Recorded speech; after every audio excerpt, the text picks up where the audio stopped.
نحمدہ ونصلی علی رسولہ الکریم اما بعد۔ ترجمے والے قرآن پاک کا صفحہ نمبر 926، 25واں پارہ سورہ دخان، پہلا رکوع، ابتدائی 9 آیات۔ اعوذ باللہ من الشیطان الرجیم، بسم اللہ الرحمن الرحیم، حامیم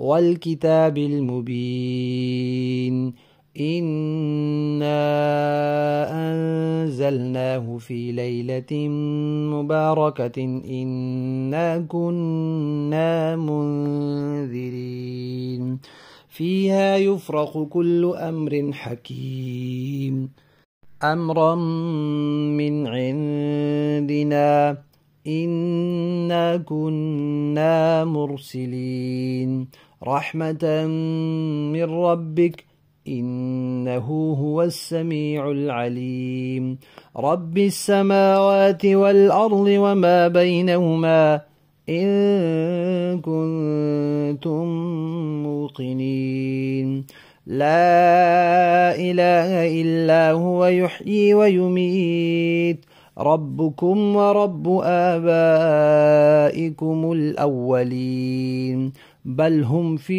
شك يلعبون صدق اللہ العظیم۔ یہ سورہ دخان ہے، اس کا تعارف الگ سے پیش کر دیا گیا ہے۔ پہلی آیت اس کی حروف مقطعات میں سے ہے جو ملا کر لکھے جاتے ہیں لیکن الگ الگ پڑھے جاتے ہیں۔ اس کے بعد اللہ تعالیٰ نے قسم کھائی ہے کتاب کی جو مبین ہے۔ مبین کا معنی بیان کرنے والی بھی ہو سکتا ہے، واضح بھی ہو سکتا ہے کہ یہ حلال اور حرام کو بیان کرتی ہے، یہ حق اور باطل کے درمیان فرق بیان کرتی ہے، یا یہ بالکل واضح ہے اپنے مفہوم میں کہ اس کے جو بنیادی مضامین ہیں توحید، رسالت، قیامت وغیرہ بالکل واضح ہیں، اس میں کوئی ابہام نہیں ہے۔ اللہ تعالیٰ فرماتے ہیں کہ ہم نے یہ کتاب نازل کی ہے ایک بڑی بابرکت رات میں۔ وہ بابرکت رات کون سی ہے؟ وہ شب قدر ہے، جس کا تذکرہ قرآن پاک میں دوسری جگہ آیا ہے، انا انزلناہ فی لیلۃ القدر، ہم نے اس کو لیلۃ القدر میں نازل کیا ہے۔ قرآن پاک اللہ تعالیٰ نے ایک مرتبہ تو سارا اکٹھا نازل کیا اور پھر اس کے بعد 23 سال میں تھوڑا تھوڑا کر کے نازل کیا۔ سارا اکٹھا جو نازل کیا وہ لوح محفوظ سے اس دنیا والے آسمان پر ایک جگہ ہے جس کو بیت العزت کہتے ہیں، بیت العظمت بھی کہتے ہیں، وہاں نازل ہوا۔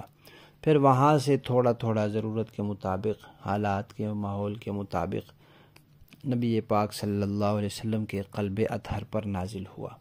تو قرآن پاک کے یہ دونوں نزول، ان دونوں کا قرآن پاک میں تذکرہ ہے، اکٹھا نازل ہونے کا بھی جو ایک ہی رات میں آ گیا، اور تھوڑا تھوڑا نازل ہونے کا بھی۔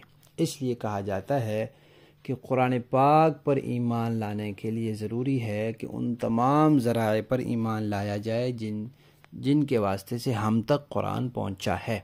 ان میں لوح محفوظ ہے، ان میں آسمان دنیا کا وہ مقام ہے جہاں نازل ہوا تھا، ان میں جبرائیل ہیں جو قرآن لانے والے ہیں، ان واسطوں میں نبی پاک صلی اللہ علیہ وسلم کا قلب اطہر اور حضور کی زبان اقدس ہے، ان میں صحابہ کرام کے کان ہیں، ان میں حضرت صدیق اکبر کا جمع کیا ہوا قرآن ہے، اور ان میں حضرت عثمان غنی کا نشر کیا ہوا قرآن ہے۔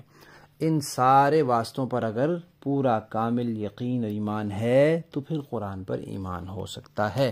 اگر ان پر ایمان نہیں ہے، یہی وجہ ہے آپ دیکھ لیں کہ روافض جو ہیں ان کا ان میں سے کئی چیزوں پر ایمان نہیں ہے، اس لیے ان کا اس قرآن پر بھی ایمان نہیں ہے۔ زبانی بھلے وہ کہیں کہ ہمارا قرآن پر ایمان ہے، یہ ایسے ہی ہے جیسے قادیانی کہتے ہیں کہ ہم ختم نبوت کو مانتے ہیں، لیکن ختم نبوت کو کیسے مانتے ہیں وہ اپنی ایک تشریح کرتے ہیں۔ تو اسی طرح یہ لوگ کہتے ہیں ہم اس قرآن کو مانتے ہیں لیکن کیسے مانتے ہیں، ان کی اپنی ایک تشریح ہے کہ قرآن تو مانتے ہیں لیکن اصلی نہیں مانتے، مکمل نہیں مانتے، غیر تبدیل شدہ نہیں مانتے، جس حالت میں نازل ہوا تھا اس حالت میں نہیں مانتے، وہ کہتے ہیں اصلی قرآن یہ ہے ہی نہیں۔ تو بہرحال قرآن پاک جن ذرائع سے ہم تک پہنچا ہے ان میں ایک وہ آسمان دنیا کا مقام بھی ہے۔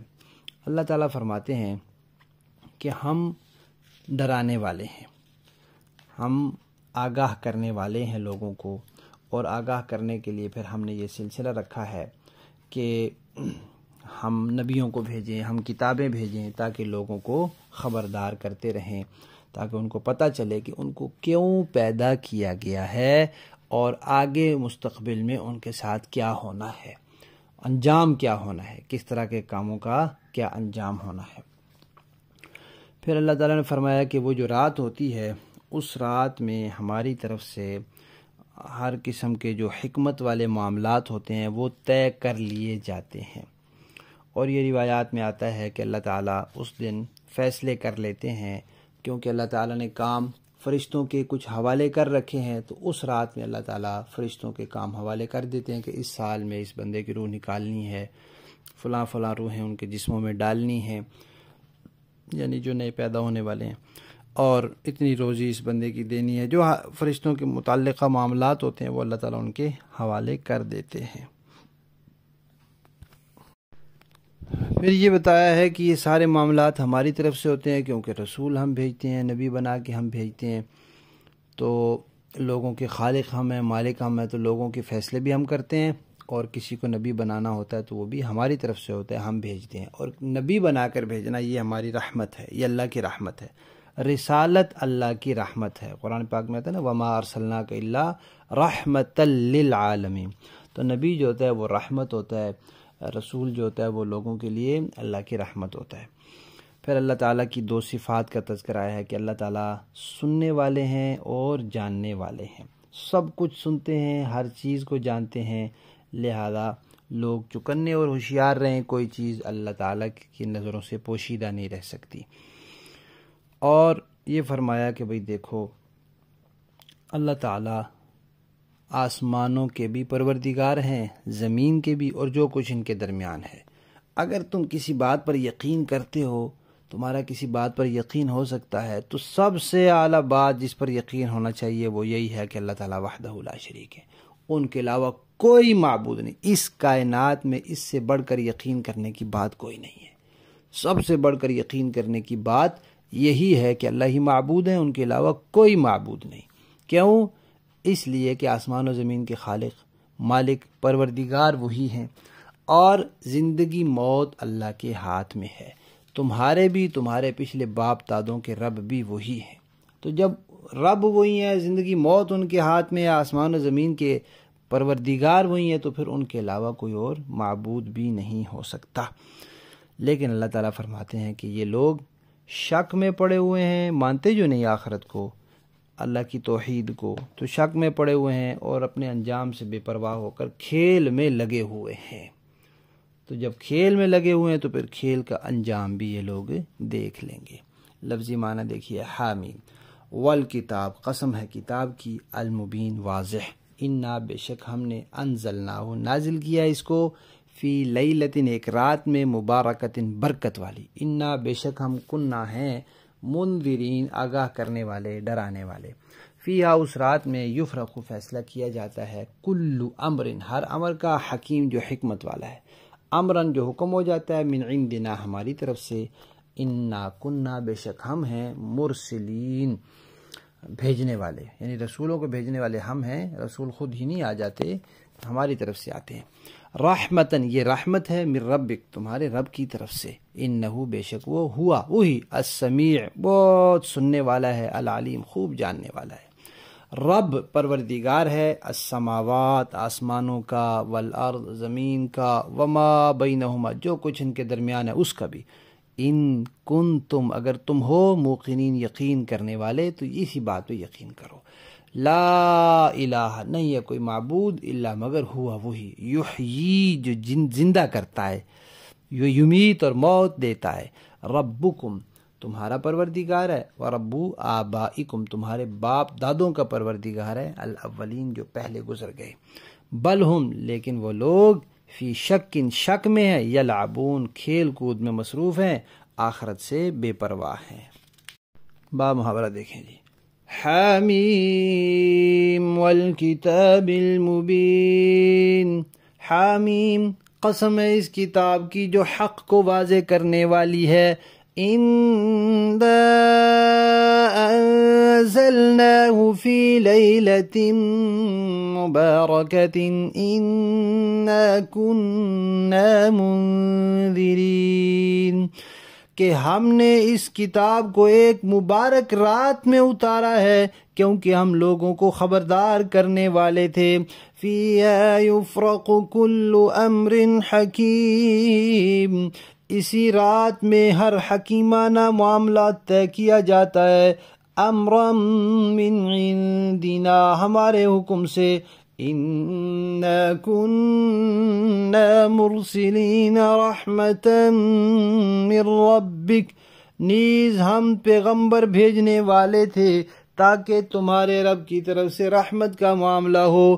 اِنَّهُ هُوَ السَّمِيعُ الْعَلِيمُ، یقیناً وہی ہے جو ہر بات سننے والا، ہر چیز جاننے والا ہے. رب السماوات والارض وما بینہما، جو سارے آسمانوں اور زمین کا اور ان کے درمیان ہر چیز کا رب ہے. ان کنتم موقنین، اگر تم واقعی یقین کرنے والے ہو. لا الہ الا هو یحیی ویمیت، اس کے سوا کوئی معبود نہیں ہے، وہ زندگی بھی دیتا ہے اور موت بھی. ربکم ورب آبائکم الاولین، وہ تمہارا بھی رب ہے اور تمہارے پہلے گزرے ہوئے باپ دادوں کا بھی رب. بل ہم فی شک یلعبون، پھر بھی کافر ایمان نہیں لاتے بلکہ وہ شک میں پڑے ہوئے کھیل رہے ہیں. صدق اللہ العظیم.